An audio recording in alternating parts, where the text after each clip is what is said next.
Hello, welcome. We're so Um, excited. Thank you for having us. Thank you so much for being on.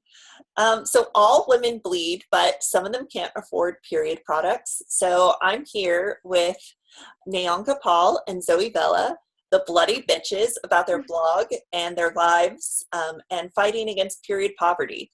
Bloody Bitches advocates for period poverty, sex education, sustainability, and health. And they have amazing workshops that you can be a part of. Nayanka is a senior at Temple University, studying account management advertising, and has started two ventures already, Bloody Bitches and P&P Alignment, a business consulting company.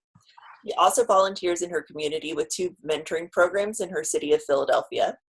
And Zoe is from Malta and has lived in the US for the past 17 years. In addition to Bloody Bitches, she also writes a blog, Earth and Self, about being environmentally conscious. So welcome. We're so excited to have you join us on the podcast today. Thank you so Thank much. you. So I just want to start with maybe some more fun questions. What are your favorite period blogs that you're reading right now? So, Nayanka, do you want to go first? No, you can go. You can go. I was just gonna say, more so than blogs, I really like to just go on Instagram pages that inspire me. So, one of them that I really love because I'm more of a sustainability side of Bloody Bitches. I really like Sustainably Vegan's Instagram. She incorporates period poverty into her Instagram page, and then I just love seeing any kind of influencers that post about like diva cups or like any kind of menstrual products and things like that. So I'm just kind of like I'm an Instagram person. I just dive deep into that and you know find like inspiring people. Yeah, I would say along with that, I'm like not good with Instagram names. And a lot of the period Instagrams I kind of like have like the same kind of names, but I do like a lot of the Instagrams, especially the ones that are very artsy. Like there are a lot of art pages that will like make posts about like period poverty, and just everything menstruation. They make it very like digestible because of like the way they create their graphics. So I really like that just because I'm I'm really into creative stuff. And then other than that, I just truly like I don't really read blogs as much on period poverty as much as I read like actual developed research papers and articles on it. Perfect. That's amazing. Thank you, girls. Yeah, I'll have to check out those pages that you said, and there are some amazing artworks. Yeah. Yeah, There's like one how do you called oh, sorry. represent the human body or like a woman's body through art and through like the guidelines of Instagram, which I think is really fascinating. Yeah, there's one called A Tribe of Women. I'm pretty sure they're not centered on like period poverty, but it's just very woman based. So they have made graphics in relation to like periods and stuff like that.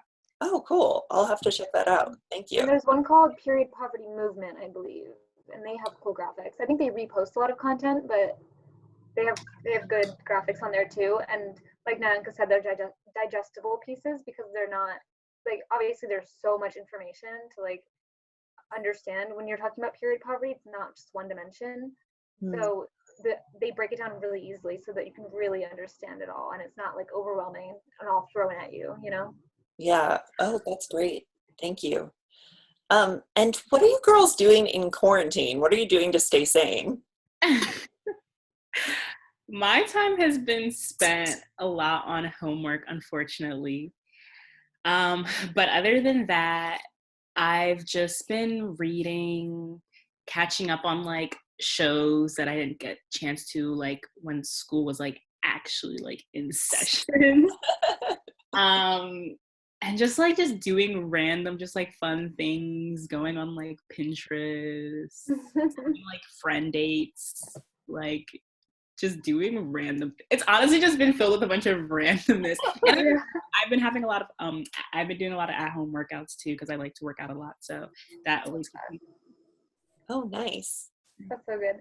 I've been working a lot because I work now, so that's been kind of like my full time thing that I've just been doing. Yeah, I but understand. other than that, I work on Zero Waste Malta too, alongside Bloody Bitches. So it's Zero Waste Malta is a page I created in Malta, and when I'm there, I try to do beach cleanups and things of that nature, organize all of that stuff because it's an island. And then Zero Waste Malta, I just post a lot about tips and zero waste things. I don't post as much as I want to, but I have a challenge right now, and that has about 450 people in it. So Wow, that's amazing. yeah, so that's been really fun to interact with people on that platform on Facebook. Wow. Oh my gosh. Is there a way we can be a part of it right now? Yeah, so it's a different challenge each month. Actually, this month is on the go. So, which is kind of ironic that that happened because April, we're on quarantine, but we can still learn about on the go and kind of talk about it and then use it later once we're actually out of quarantine. But I'll send you a Facebook link to that. Yeah, that would be awesome. Cool. And I can post it with our podcast. Okay, cool. Cool. Thank you. Yeah. And you guys also talked about binging TV shows. Nayanka, what are you watching right now? I need some recs.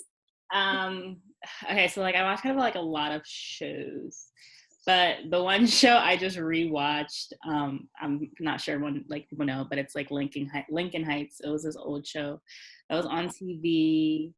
I want to start the show called Insecure, but other than that, current shows that I watch are like This Is Us. That's a good show. Yeah, it's a good show. And if like you want to cry, like you're gonna cry like almost every episode. Like it's super sad but like super cute. On my blog, I don't know. I watch a lot of like Netflix shows. Like I truly watch just like a lot of things. That's awesome. I'm not really watching too many shows, but I just like crime shows, honestly. I like Criminal Minds a lot. I love Criminal Minds. Yeah, like that's just a great one just to like binge watch if you want. It's just so good. And I also really want to watch the new season. Not even new. I'm just so behind. American Horror Story. Yeah. Yeah. I have to watch like Shameless still. Like there's so many things I fell off of. Yeah, there's so many shows that I just need to catch up on and I'm not. So what shows are you watching? I've been watching Kim's Convenience, which is on Netflix. It's like a Canadian TV show. It's pretty funny. And I also am a diehard Bachelor fan, which is good and bad, but I'm watching their new music show, which is so terrible but hilarious at the same time. And totally turning off your mind.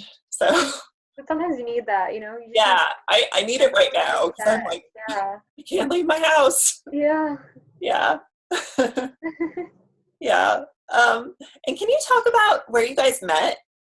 You guys both went to Temple, so we both. I'm an entrepreneurship minor, and you're actually an entrepreneurship major, right? I'm international. I was international in business with a concentration on entrepreneurship. So yeah, it was kind of intertwined in my major. Yeah. Yeah. So we had to take a series of classes, and I met her.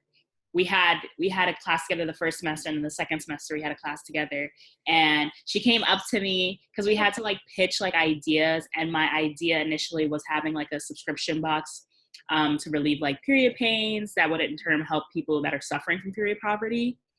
And she came up to me in one of the last days and was like, oh my God, I would really like to help with this and da da da da. And I was like, okay, I still don't really know what I'm doing, but okay.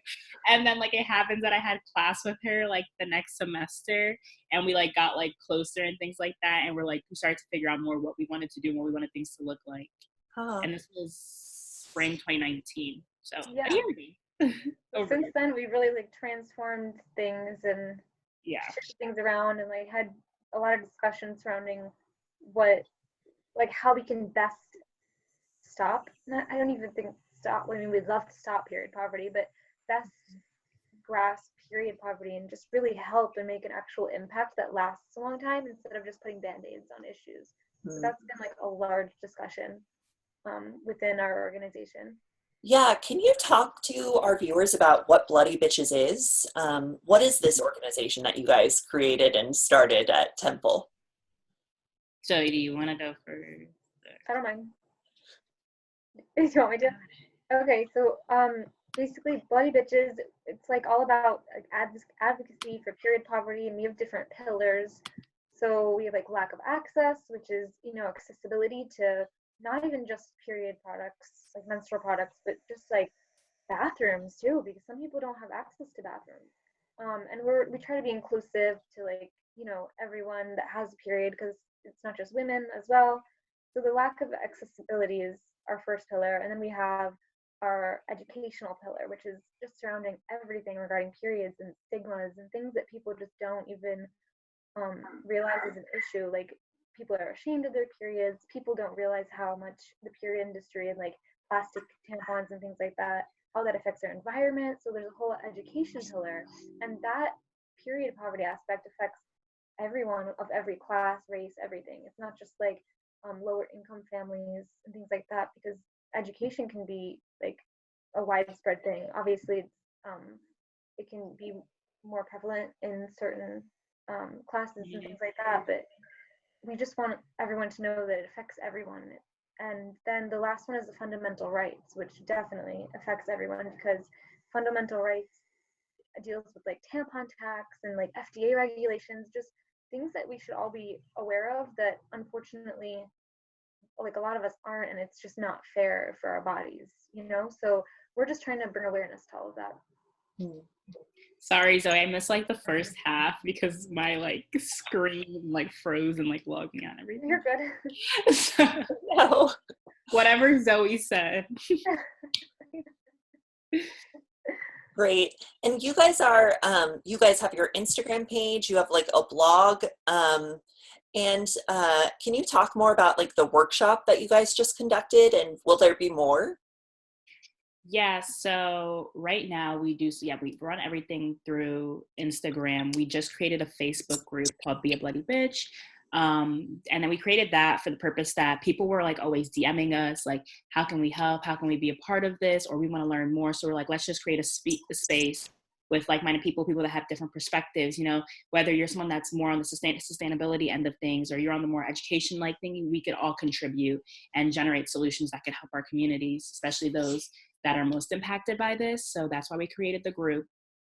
And as far as the workshop was just a great starter place for us and letting people know this is who we are. And it also just allowed people that either weren't familiar at all with period poverty or had a little bit of familiarity to understand more like, what is this issue? Who does it affect? Why is it an issue? And just giving everyone kind of like the lay of the land, but also just getting people to engage more in the conversation and figuring out like, is this something I want to be a part of? This is an issue that I want to fight for.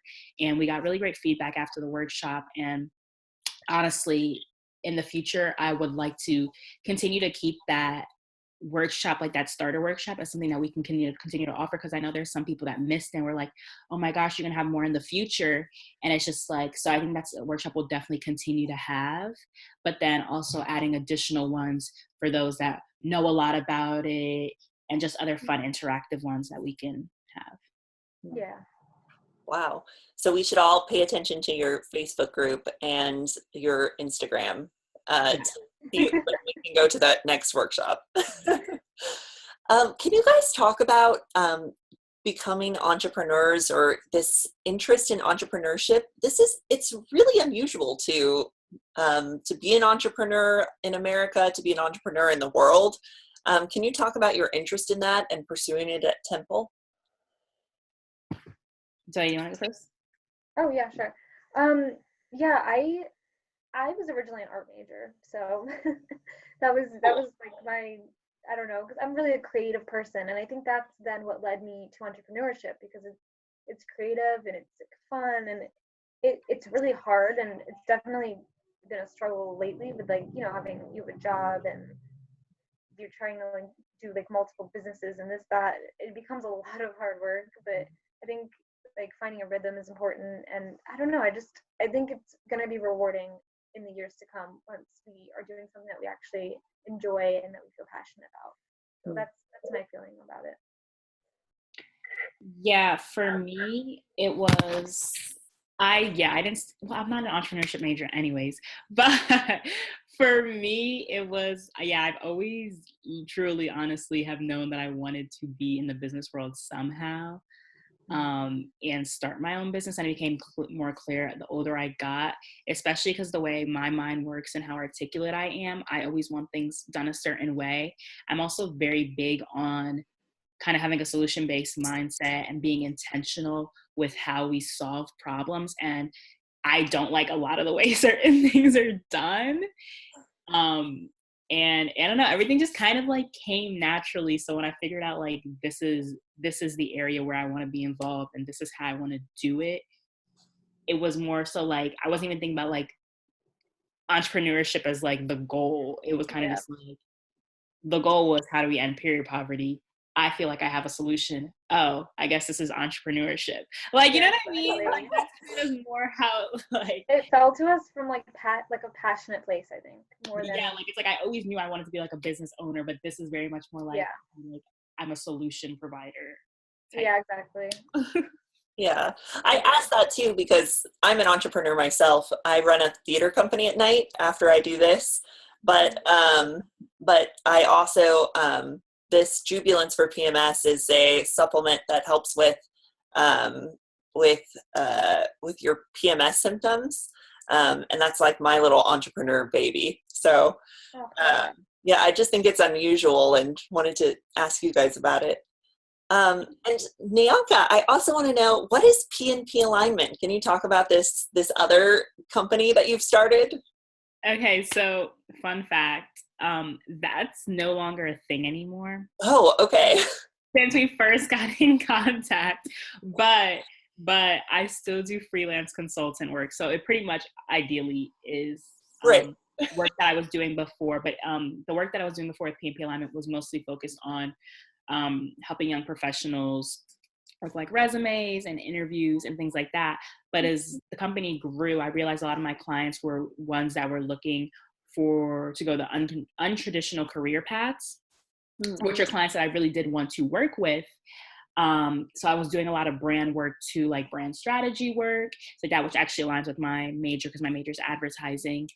I was very familiar with that and like personal branding. And I was just like, you know what, like I'm already kind of doing this, but I really solely want to focus on Bloody Bitches, like completely, entirely. But I still do really like helping, other people that are going through like the untraditional career paths, like makeup artists and things like that. So now I currently offer like services on my personal website. I want to continue building on that. So I still will be like a freelance consultant, taking clients like here or there, things like that. But Bloody Bitches is the sole focus. Superwoman. Yeah, a woman of many hats. Yeah. So Zoe, do you want to talk about Earth and Self? Yeah, that's just basically just something I do for fun. It's just like a blog about sustainability, and it's kind of like documenting my journey in a way because I'm still learning all the time about how to better my habits. I don't think there's ever a perfect, attainable like way to be like low waste and low impact and sustainable. I think everyone's in a different place, and I really try to advocate that on my page on Zero Waste Malta, and then just like on my normal page. Also, it's like another segment is kind of like environmental justice, and I always want to make sure that like some people kind of may judge people if they like can't do that perfect zero waste thing and this and that, but a lot of the times like what's attainable for you in your situation, like how can you be better for the environment? Like not everyone can get to the same levels, and I think that's okay. Whatever you can do, you're helping the planet. So I try to say that on my pages.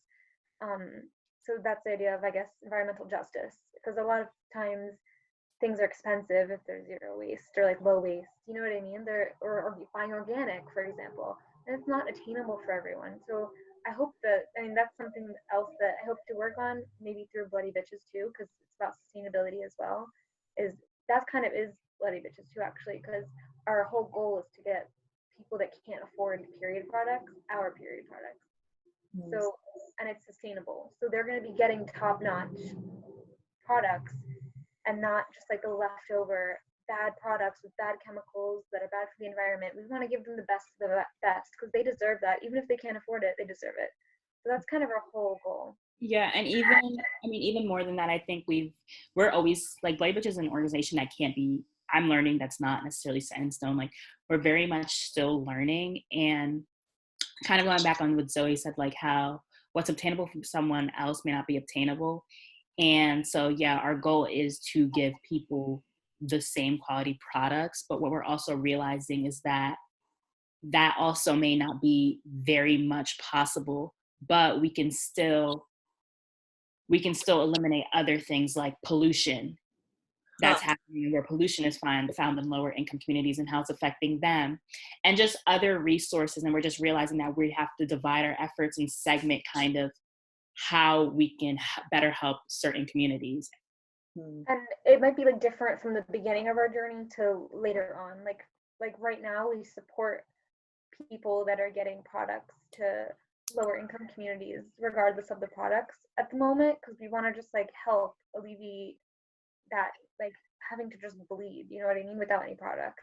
And then once we actually become like better and have our products and really grow as a company, then we'll be able to actually get our products out to our lower income communities. So I think that's a goal, but there's always going to be, you know, along the way, we're going to have to make some sacrifices to like do what's best for their interest and what's kind of what we can do right now.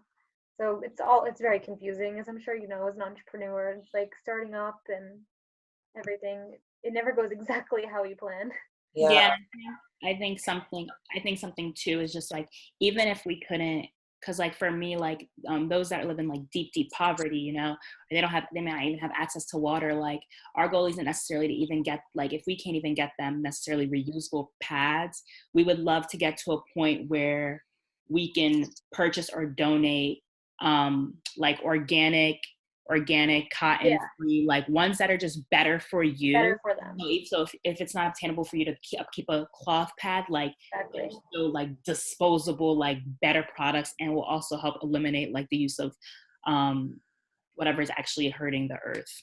And then there'd be a whole nother segment possibly of donating to causes where they help them get water, or help, like, you know what I mean, like help get access to water. Like there's literally just so many avenues. And it's just like, I know we can do it. I just think we had to step back and realize, you know, the way we were attacking this issue, we already were aware that this wasn't one-dimensional, but our solution was kind of almost a one-dimensional approach. And I think we're kind of like gathering it back and saying, okay, hey, this is how we have to do it. We need to really utilize our Facebook group and see how we can segment our efforts and see how we can actually give the people in the community what they need in a way that it's not like this make-believe fairy tale dream, but like, we can help you and this is how we want to. Wow, that's wonderful. Yeah, it sounds like there's a long way to go, but you guys have so many different avenues to explore. Yeah. Amazing. So veering off into a different direction, another avenue today, something that I always ask everyone on the podcast is, what do you think it means to be a woman today? And it's just like at this moment, it can probably change like 30 seconds from now. But for you guys right now, what is your definition for that? Do you want to go first, Nayanka? That's a like lot. Yeah.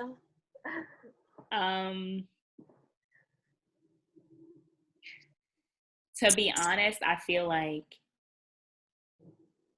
to me personally, like, I wouldn't say I don't know what it's like to be a woman, but I know what it's like to be a Black woman. And it's a very different experience than it is to be a woman of color or a white woman. And to me, being a Black woman is, I don't know, we're all very different, but at the same time, it's just like, I don't know, being a woman is just like a different experience. And I'm like smiling and my heart's getting really like excited, because I just feel like women were just natural nurturers. And like, I don't know, like, it's just, I don't know, there's just something about women that is just like truly just like what's better than us? Like, I truly, yes. Like, and what's better than us? Like, that's what it is. That's my answer, I guess. I'm gonna say it means kind of, I guess, like being a warrior for change and being empowered to kind of create change, if that makes sense. So kind of like living through your values, like being a woman in 2020, I guess, like we have the power to be aware of what we want and like really try to strive for the changes that we're passionate about. And like I just think about how before we didn't really have those opportunities, but now we can really try to stick to our passions and try to make change. So that's like only one avenue I could take there. There's a lot of different ways to answer this. There is. I just feel like what I look at as being a woman or what it means to be a woman in this day and age may be very different for what someone else may say being a woman is. And I think that's kind of the beauty in it now, especially because like I feel like back in the days there was just this very one straight view of what a woman was. And it was it was very submissive, very, portrayed in a certain way. Definitely. And that's why it's so interesting is that we all have a different view and definition for ourselves that I think changes like second to second. Yeah. What you are now is not what you are in like 5 minutes. That's true. And but what's better than us? Like you said. What's better than us? Yeah. Another question I like to ask is if you could give one piece of advice to a woman just walking along the street about really anything, what would you say? I would say, like, don't be so hard on yourself, and you grow every day, and you're always learning, and allow that energy to come into you and to kind of feed into your life, and try to just keep those positive vibes coming so that you can really create what you want to create out of life. Amazing.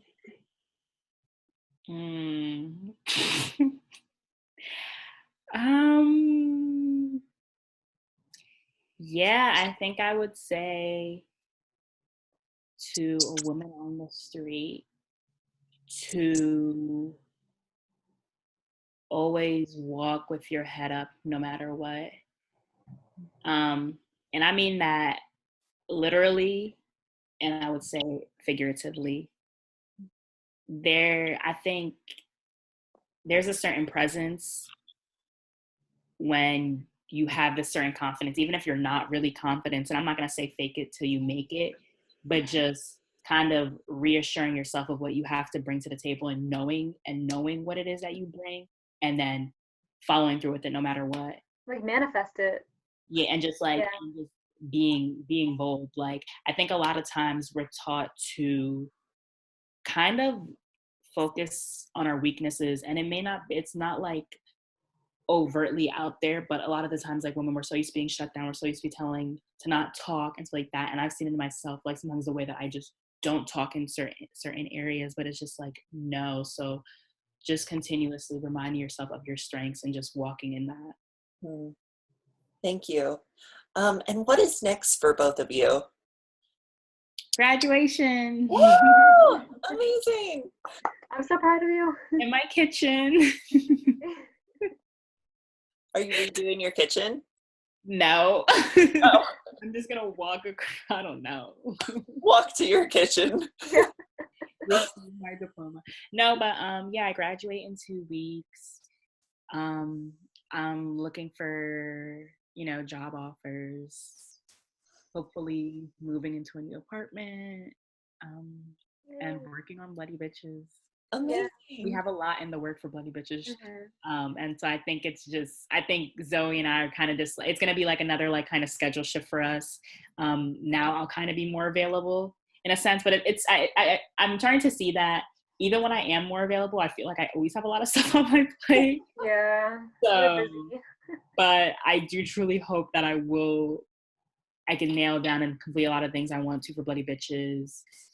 We hope to start getting supplies for actual products, so that will be. I think it's just super important that Zoe and I are closer to each other, and so however that looks like, it will happen. With quarantine right now, it's the. Yeah, so we can definitely figure out the next steps, but definitely more workshops, more content, YouTube, IGTV. Awesome. All sounds great. Get a TikTok. The whole shebang.